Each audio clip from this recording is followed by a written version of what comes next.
ఈరోజు కేసీఆర్ గారి యొక్క స్పీచ్ చూసినప్పుడు ఒక నియంత అధికారం కోల్పోయిన తర్వాత వచ్చి ప్రజల దగ్గరకు వచ్చి కన్నీళ్లు పెడతా ఉంటారు. అది ఈరోజు ఆయన చేసినటువంటి కార్యక్రమం తప్ప అధికారం పోయిందనేటువంటి అక్కసు దాన్ని వెళ్ళగక్కుతూ ఎవడైనా రజతోత్సవ సభ జరుపుకుంటే వాళ్ళ త్యాగాలు వాళ్ళ విజయాలు లేదా రేపటి మా పోరాటం ఇది అదే అని చెప్పుకుంటారు. కానీ మరి ఎంతసేపు బాధ అనిపిస్తుంది అని బాధపడుతున్నాడు. ఎవరి కోసం బాధపడుతున్నావయ్యా? కేవలం అధికారం పోయిందనేటువంటి బాధ. అధికారం పోయిన తర్వాత నీ కుటుంబంలో అనేక చీలికలు పేలికలు అనేక ఆస్తులు అటు ఇటు అవుతున్నాయి, బజార్న పడుతున్నాం అనేటువంటి బాధ తప్ప ప్రజల గురించి నీకు బాధ ఉంటే నీకు నిజంగా ప్రజల మీద ప్రేమ ఉంటే అధికారానికి వచ్చే ముందు ప్రతి పేదవాడికి ఇల్లు ఇస్తా అన్నావు.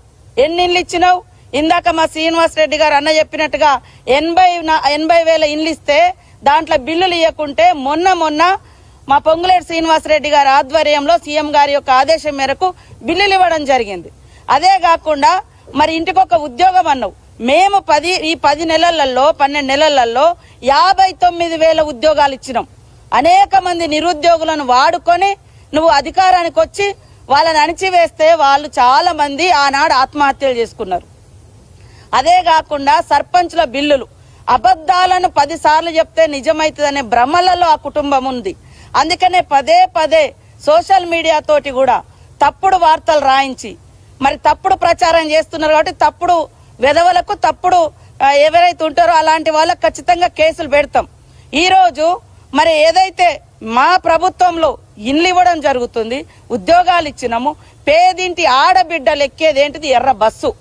ఇవాళ మీ బిడ్డ అంటే సరే పెద్ద కార్లలో తిరుగుతుంది, చాలా మరి అనుభవిస్తుంది. ఉద్యమ ఆకాంక్షను వాడుకొని మీ కుటుంబం మీరు అధికారంలోకి వచ్చి 10 ఏళ్ళు దర్జాగా ఉన్నారు. కానీ పేదింటి ఆడబిడ్డలకు బస్సు పెడితే కూడా ఆ బస్సులలో కొంతమంది వీళ్ళ మనుషులను పంపించి కొట్లాటలు చేయించి కొట్టుకునే రకంగా చేసి వీడియోలు చేయించి గంత అక్కసు ఆ అక్కసునంతా కూడా ఇవాళ కూడా అత్యంత నీచంగా ఆడబిడ్డలు బస్సు వద్దంటున్నాడు. ఒక్కొక్క ఆడబిడ్డ ఇవాళ బస్సు వాడుకోవడం మూలంగా మినిమం 3-4 వేల రూపాయలు వాళ్ళకి ఆదా అవుతుంది. ఇవాళ నీళ్ల గురించి అయ్యా నువ్వు 1000 కోట్లు మింగినవు తప్ప నీళ్లు ఇయ్యలే. మా సర్వేలో బయటకు వచ్చింది. అధికారులను బెదిరించి అదిరించి ఎమ్మెల్యేల సంతకాలు కూడా తెప్పించుకున్నాం ఆ రోజు ఇస్తున్నట్టుగా. కానీ ఈ రోజు మేము మా గత ప్రభుత్వంలో వేసినటువంటి బోర్లు గాని అదే విధంగా ఇతరత్ర లోకల్ సోర్స్ గాని అవన్నీ వాడుకుంటూ ప్రతి సంవత్సరం మేము దాదాపుగా 150 కోట్లు ఈ రిపేర్లకు ఈ మెయింటెనెన్స్ కి ఇస్తూ పాటు కొత్త సోర్స్ ను కూడా మేము ఇవ్వడం జరిగింది. ఇవాళ కేవలం కమిషన్లు నువ్వు తీసుకున్నావు. అదే విధంగా ఇవాళ రైతులు ఆత్మహత్యలు చేసుకుంటున్నారు అన్నాడు. రైతు ఆత్మహత్యలు ఇవాళ మీకు అనుబంధంగానే ఒకప్పుడు మరి జగన్మోహన్ రెడ్డి గారి పత్రిక కూడా రాసింది. ఈ రోజు ఆయన పత్రికల్లో 5,000 రైతులు ప్రాణాలు కోల్పోయారు, పోతే పోనీ పరిహాసం లేదా అని. ఈరోజు మీకు బాగానే దగ్గర ఉన్నారు కదా ఆ రోజు కూడా, మరి అలాంటి పత్రికలలోనే ఇవి వచ్చినాయి. ఇవాళ రైతులకు సన్నవడ్లు వేస్తే ఊరే అని చెప్పి నువ్వు మాత్రం ఎకరంలో ₹1 కోటి పంట తీసినావు. ₹1 కోటి పంట తీస్తున్నా అన్నావు. మరి ఎందుకు ఆ విషయం రైతులకు వివరించలేకపోయినా నేర్పించలేకపోయినా? రాష్ట్రానికి పెద్దనే కదా అన్నవాడు. ఈ రోజు పోలీసుల విషయంలో మాటకు పోలీసులను బెదిరిస్తా ఉన్నాడు, మేము వస్తాం. నీ అంత నీచంగా నీ అంత దరిద్రంగా పోలీస్ వ్యవస్థను ఎవరు వాడుకోలే. ఫామ్ హౌస్ కాడ కాపలా పెట్టుకున్నావు. ఫామ్ హౌస్ అనేది నీ ప్రైవేటు. నువ్వు రోజు ఫామ్ హౌస్లోనే ఉంటావు. పాపం వాళ్ళు అక్కడనే కాపలా కాయాలి. ప్రజలకు రక్షణ కాదు, నీకు రక్షణ కాసే విధంగా చేసుకున్నావు. ఇది నీ పరిపాలన. ఇవాళ ఆడబిడ్డలకు బస్సు ఇస్తే నచ్చదు, పేదింటి ఇళ్లలో 500 గ్యాస్ ఇస్తే నచ్చడం లేదు, పేద కుటుంబాలకు ఇండ్లు ఇస్తే నచ్చడం లేదు, నిరుద్యోగ యువతకు ఉద్యోగాలు ఇస్తే నచ్చడం లేదు. మరి అదే విధంగా ఇళ్లల్లో గుడిసెలల్లో కరెంట్ ఇయ్యలేను ఒక్కరోజు కూడా. ఆ రోజు నేను ఉచితంగా కరెంట్ ఇచ్చినా అని చెప్తున్నాను. నువ్వు మేము చర్చకు సిద్ధం. కరెంటు బిల్లులు కూడా కట్టకుండా 60,000 కోట్ల రూపాయలు బకాయి పెట్టిపోయినవయ్యా. ఇవాళ అప్పులు తెచ్చడం గొప్ప అని చెప్తున్నావు.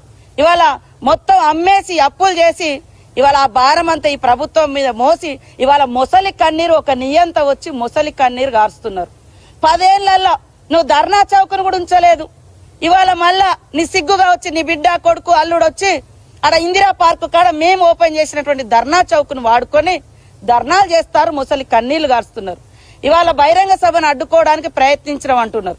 మేము అడ్డుకునే ప్రయత్నం చేస్తే ఆ సభ జరుగునా, ఆ స్థలం నీకు వచ్చినా, అక్కడ అనేక వాగులు, అదేవిధంగా చెరువులు, కాలువలు, గవర్నమెంట్ కాలువలు కూడా నిస్సిగ్గుగా పూర్తి చేసి ఇవాళ మరి సభ పెట్టుకున్నారంటే ప్రభుత్వం ఒక ప్రజాస్వామిక ప్రభుత్వం కాబట్టి ఆలోచించి ఇవాళ పర్మిషన్ ఇస్తే ఇవాళ ముసలి కన్నీళ్లు గార్చడం కోసం రాష్ట్రం ఆగమైంది. రాష్ట్రం ఎందుకు ఆగమైందా?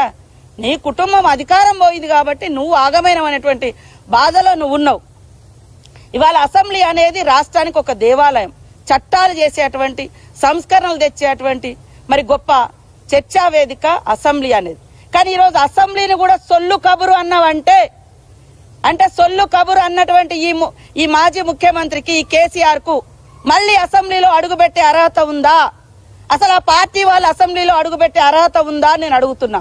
అంటే మీకు అధికారం ఉంటేనే అసెంబ్లీకి వస్తారు, అధికారం లేకుంటే అసెంబ్లీకి రావంటే అసలు నువ్వేం నాయకుడు అంటున్నా? ప్రజల తరపున అధికారం ఉన్నా లేకున్నా ప్రజల తరపున మాట్లాడేటోడు నిజమైన నాయకుడు. నీకు అధికారం లేకుంటే అసెంబ్లీ సొల్లు కబుర్లాగంటే నీ కొడుకుని ఎందుకు పంపిస్తున్నావు? నీ అల్లుడిని ఎందుకు పంపిస్తున్నావు? మీ బచ్చగాళ్ళు అన్నావు కదా, బచ్చగాళ్ళని ఎందుకు పంపిస్తున్నావు? అందరినీ ఫామ్ హౌస్ లో పెట్టుకొని అక్కడ ట్రైనింగ్ ఇచ్చుకోండి, అది బాగుంటది.